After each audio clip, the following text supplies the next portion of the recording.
excited to have you on to talk about it because I think people think that music supervisor, that's got to be the coolest job in the world. I mean, we all love music, but not everyone's good at picking it out if you've ever driven with somebody.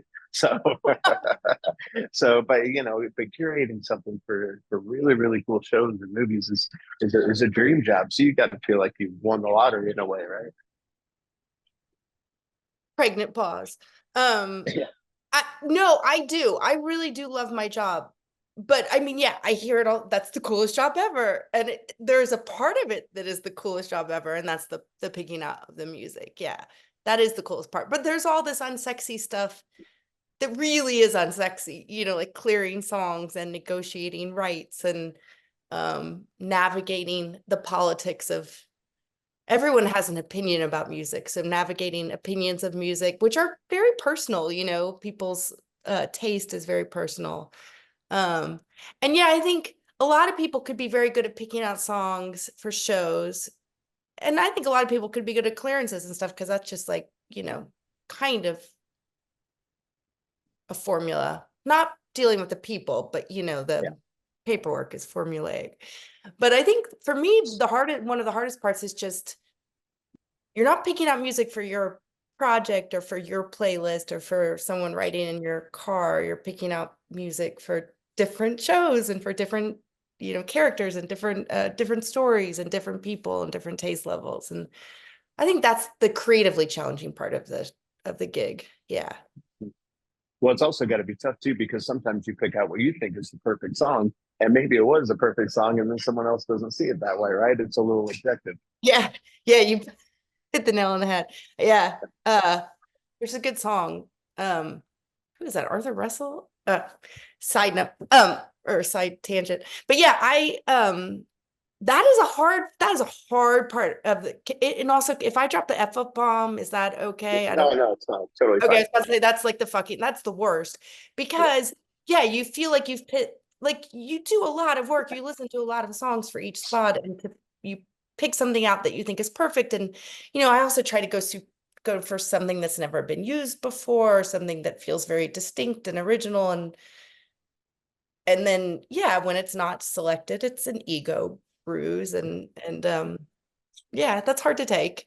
And yeah, and then the worst part is it hasn't happened recently, but yeah, I've read reviews of music in my shows where the critique is warranted and exactly what my critique is as well. But I have no it's not, and the end product is not my it's not my vision. So, Yeah. but I've been fortunate. I work on a lot of great shows with a lot of good music. It doesn't happen Mhm. that often. Yeah. Well, then also there's the frustrating part of sometimes dealing with the artists, or more likely the artist people, Yeah. and them not seeing the vision of the song not working either, right? Yeah. Yeah.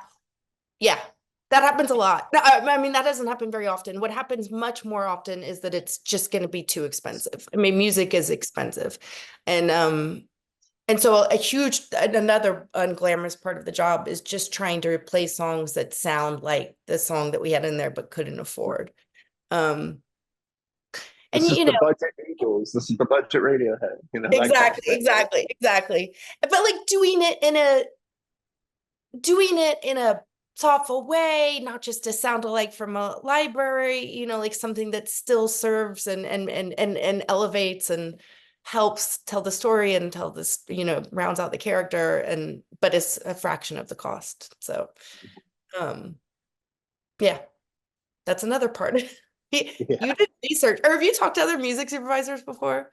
I actually really haven't. I mostly talk to composers and just a lot of other artists, but I know a little bit about the About the business. gig? I've done a Yeah, little yeah, bit yeah. of it. Yeah. Yeah. Yeah, I Well, mean, that is, studios they're making a show, they have 10 to 15 or 5 to 15 million an episode, which is a lot, seems like a lot of money, but when you break it down across every department, music is one of the ones that is typically budgeted last, and it's the first to pull out of. Like if they need money while they're shooting, that's the first pocket they go to draw from. So the music budget is typically not not budgeted properly, so you're dealing yeah. with that. trying, and then you also are dealing with like any song you recognize, like any song you or I recognize that's had radio play is with majority, is with Sony, is Warner Chappell, Universal, all lovely people that I deal with over in those at those places, but they have a precedent that's high and it's expensive. And Hmm. yeah. I once got asked to do some music, or at least find the music for a no budget horror movie because they didn't have a budget to pay anybody. And then what you quickly find out is that these things are expensive, and what might fit perfectly just doesn't fit in the budget. And then of course the budget gets cut for creature effects. So Yeah. No, totally. That's a story of my life. Like, and then you try to beat it or at least match it with something that, yeah, is a fraction of the cost. And look, there's a lot of artists out there that want to have their music featured and are willing to do it at reduced rates. But there's also a studio and producers and directors who want a song that they've heard of before, that feels familiar and yeah, accessible. So yeah, I mean, but that's the hunt. I kind of get off, like I love discovery. I love the hunt. I sort of, I like the challenge. I mean, here I am, like, I'm not complaining might be too strong a word, but like talking about the nuances of the job. But yeah, I mean, if I were given a project with unlimited resources and they were like, pick whatever you want, it would be fun, but the challenge wouldn't be there. So I don't know. so how do you find the music that you like? Is it, Spotify or Apple Music, or recommendations from friends, or that Yeah, kind I of mean, thing? all like I have a team, Asha and Kristen, who really help me with hunting, especially with newer music, because I'm old. It's like Um, those kids, they always I know know. everything. Kristen used to be a DJ, actually I used to DJ way back in the day, but like, yeah, they have still our finger on the pulse. Yeah. So they help me with newer music. And then I have lots of friends at labels and publishing houses that I'll reach out to ask for ideas and who are always sending me new music. Friends who are in bands and composers and musician friends that help me. And then I go on like it's all digital. Like I don't have time to go to like a record store and like do a dive at a bin dive, but I do like go on Reddit threads a lot. Like that's kind of a fun way to discover new music. Um, I do Spotify, like just like we'll search through Spotify, but Spotify's become more and more AI generate. I don't know, it just becomes so that's not formulaic because like they know what I like. It's just like I feel like it's so crafted for us that like I'm only scratching the surface if I Yep. search via Spotify. Yeah. Yeah, well, my daughter is my version of Spotify. She finds all the cool music, and I go, "Where did you find this?" And Where Spotify. does she Oh, find Spotify? Yeah. yeah, I was just talking to just their someone else friend. about how kids consume music. It's so different. Like they have access to everything, and they see music almost similar, like genre and period isn't as important to them. I feel like at least when they're first learn. How old is your daughter? Oh, she's my little baby. She's 18. Oh, So, I have nieces that are 20 or 21 and they're always sending me new music. Um, but yeah, it's interesting because like the way I found new music, uh, was like reading interviews of artists I like or reading liner notes and then going out and buying it, like which is just so like it wasn't you had to like really hunt for it again, like back to like the joy of the hunt, and I think there's something really like classic about that, and like you can wax poetic about like how you had to like really want it to get it, but like there's also something really fucking cool about having all the music out there to be listened to whenever you want, and having access to it. And it's cool that like your 18-year-old daughter or my 21-year-old nieces like know about the Kinks or like just like stuff that, and I don't know if the Kinks is as uh revelatory or a revelation, but you know what I'm saying? Like it took me like I think, I don't think I discovered the Kinks until I was 17 or 18. yeah, well, thanks TikTok. Now they find it. Yeah. Yeah. And thanks to some music supervisors, like I still like Yeah. I've been on shows where they're like, how do we get a TikTok moment? And I'm like, I don't know. Like you can't really predict what songs are gonna like I wouldn't have predicted the Cramps would have had that sort of crazy, you know. Yeah. So So what was that song for you in a film or a TV show that just kind of was the bug that put you like, oh, this is perfect, and maybe planted a seed? yeah, the planted a seed for my career. This is my second career, but I can't, I don't know if I could say a specific song. I do always reference this podcast. I mean, this podcast, this soundtrack, um, the the Christian Slater, Pump Up the Volume. Do you Oh remember that yeah. movie? Well, of course I do. Yeah. Yeah. I loved that. I had that cassette tape. And it introduced me to Leonard Cohen, who because there wasn't Leonard Cohen, they did a cover. Who did a cover? It was the Concrete Blonde cover of Leonard Cohen songs. So I got introduced to Concrete Blonde and Leonard Cohen at the same time. And the other in college, Train Spotting introduced me to Iggy Pop. Yeah,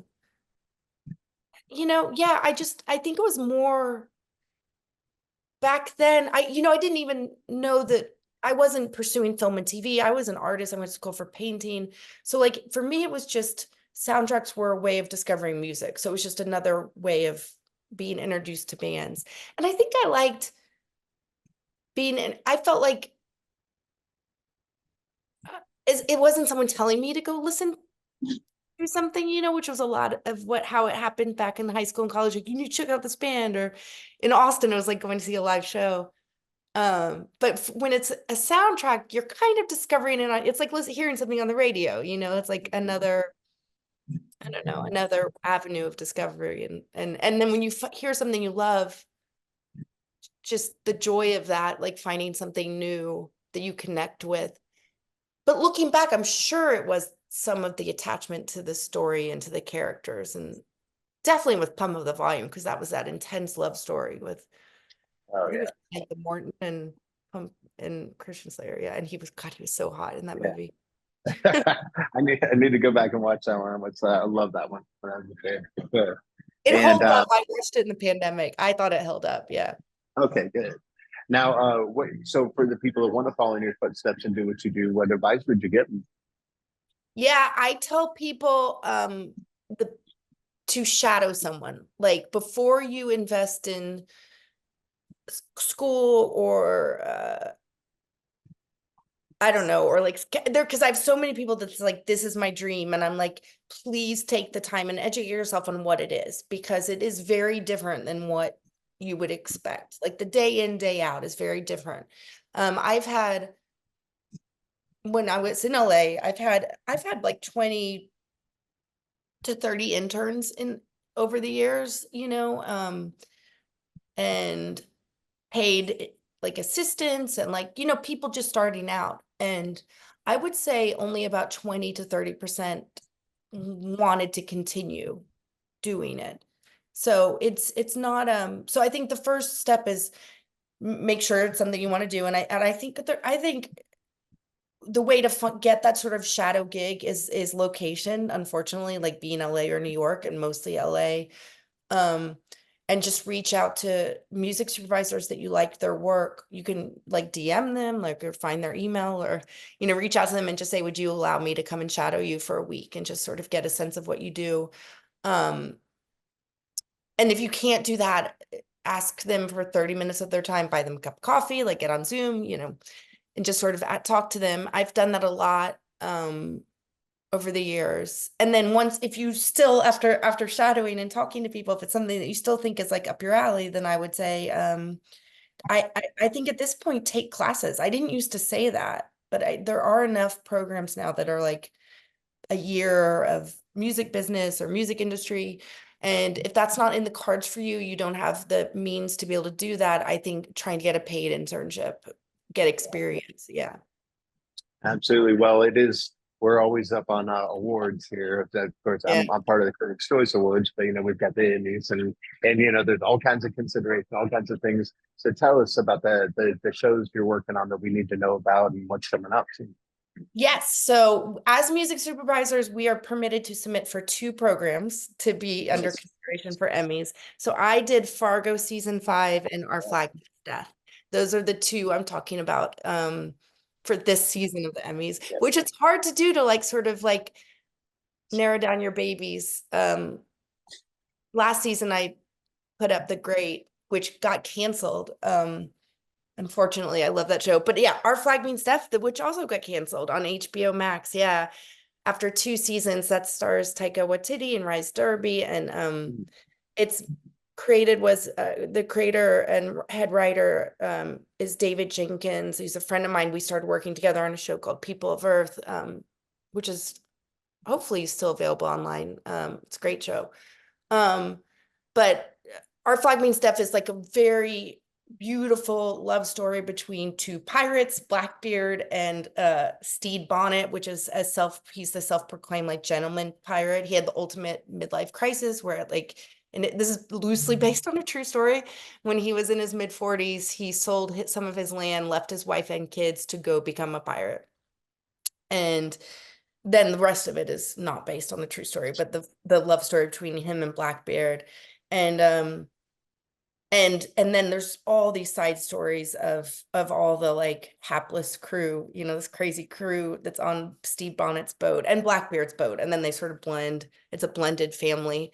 And it's just a weird, like it's a workplace comedy set on a pirate's boat, it's like really absurd.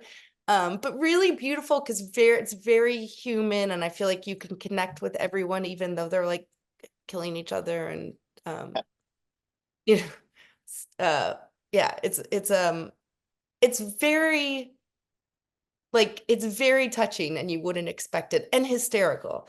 Oh, Um, yeah. and the music is Mark Mothersbaugh from Devo, or Mark Mothersbaugh from Mark Mothersbaugh does the score, and he does this beautiful score that we sort of started with classical music, and then he extrapolates from that. And then the song choices kind of are arranged like some really smaller songs. Like we used this Moondog song in the pilot. Uh, and then like two like, Fleetwood Mac or Cat Stevens. So it's like a huge range of songs, but I still think work seamlessly throughout. And then we also have like Leonard Cohen Avalanche in season 2 and or in season 1, and Shuggy Otis Strawberry Letter 23 in season 2.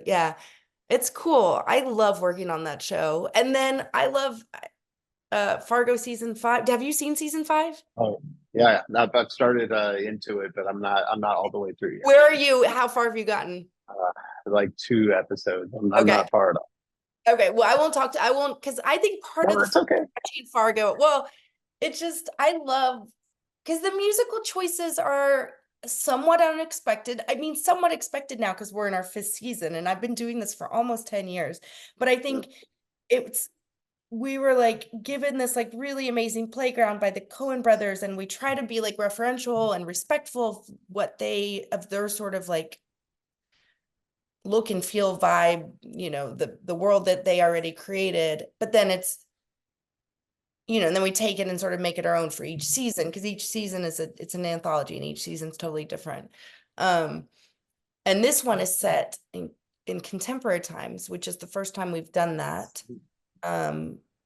So we have access to all music as opposed to staying period, which is exciting. And we like get to we did a cover of Britney Spears' Toxic, which was a lot of fun. In the episode 1, we have that Hey Joe by Charlotte Gamesport, which is so cool. And like, it's a song. This is foreshadowing, but like, I'm sure you know the story. Like, it's a song about domestic violence, and it's a creepy fucking song, but just sort of like shining a light on like the song that we sort of take for granted, which is about a man like looking to kill his woman because she cheated on him. Um, and then we use it in sort of a dream sequence for Dot, played by Juno Temple, not a dream, I should say, a nightmare. But we have stuff like that, and then we also have like Nightmare Before Christmas ends one of the episodes. I think you haven't watched it yet, but that's been, I mean, I'm really proud of my work on Fargo. I've been doing it for a Yeah. decade now. Like, Yeah, it's and amazing. And every season is like starting, it's not starting new because we have created this world in the shorthand. Um, Noah, Holly, and me and Jeff Russo, the composer. But but it's all new characters and a whole new storyline and and the themes are different. And yeah, so every year we start afresh. Yeah, Um, yeah, and I work, yeah, Noah, Noah and the show demand sort of excellent. They all, I mean, all the shows I work on demand excellent delivery, but this show, you always want to try to outdo yeah, yourself the next season. So, absolutely. Well, last thing here, can you give us some new music recommendations and tell us if there's anything else you're working on when you do that? um, new music recommendation. This is so boring, but you know what I've been listening to is Cowboy Carter. I love Oh Beyonce's. yeah. Yeah. Hmm. It's the first album I've put on in a while, and my sister was surprised. Actually, we were driving out to the country this weekend and she's like, "You're listening to music." Because for when I'm not working, I listen to podcasts or silence. Like I don't put on a lot of music because it makes me think about work. But this one I don't, probably because she's out of my price range, but I don't Yeah. know. I find it really joyful and fun to listen to. Um, Not a huge hot tip though. Yeah. Um, what I'm working on, I'm just started on Blade Runner 2099, which is excited. They just announced Michelle Yeoh is gonna be the star of Yep. that series. Really excited about that one. I'm working with Noah Hawley. We're doing Alien, a TV show about that's loosely based on the movies. The scripts are amazing for both of those. Um, yeah, I just started working on a movie for Fox Searchlight that's directed by Jay Roach, who Wow. written by Tony McNamara, who did Yeah. Poor Things, and script is excellent. I just finished that script today. I've got a lot of stuff. I mean, we're with the double strike really hurt Mhm. everyone in the industry, and me and my little team hurt us. So we're slowly sort of climbing ourselves out of this hole, and really excited to get back to work. Yeah. Good. Well, we're excited for you. Congratulations on everything. And hey, hopefully we'll see you in Austin pretty soon. Yeah. Thank you for taking the time to talk to me.